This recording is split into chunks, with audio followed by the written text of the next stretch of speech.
So frat boy Michael Bennet, who otherwise had a terrible night and is otherwise a mealy-mouthed loser corporatist, he lit up Joe Biden on the issue of taxes. This was fun to watch.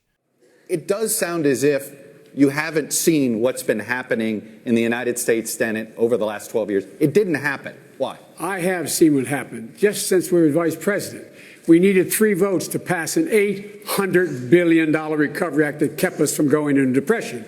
I got 3 votes changed. We needed to be able to keep the government from shutting down and going bankrupt. I got Mitch McConnell to raise taxes $600 billion by raising the top rate.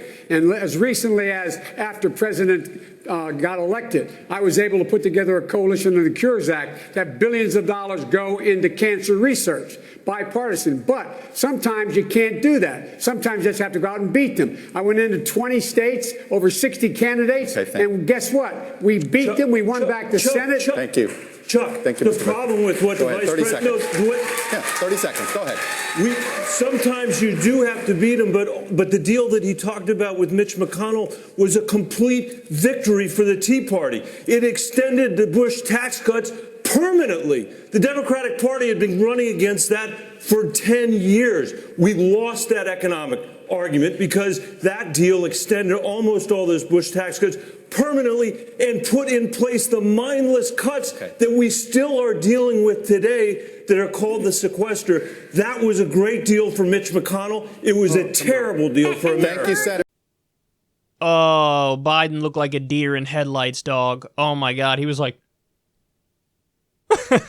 He didn't have a good response, by the way, which is sad because if he was on his game, he could have easily just said, the only tax cuts we kept in place were for the bottom 90% of Americans. So we kept the middle class tax cuts in place. Are you in favor of raising taxes on the middle class? I guess you are. That's what you're arguing for right now.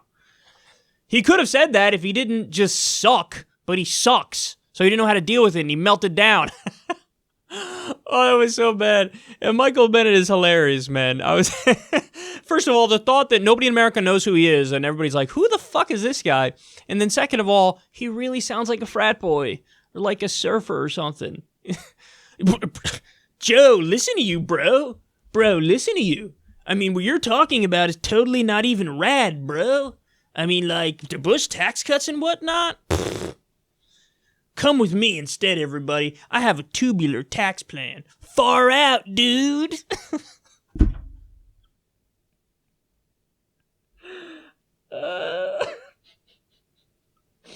It's fine. Michael Bennet is still terrible. Don't get it twisted. Just because he handled Biden in this doesn't mean he's got other good policy ideas. He also spent half the night shitting on Medicare for All, so exit stage right for you two, dipshit.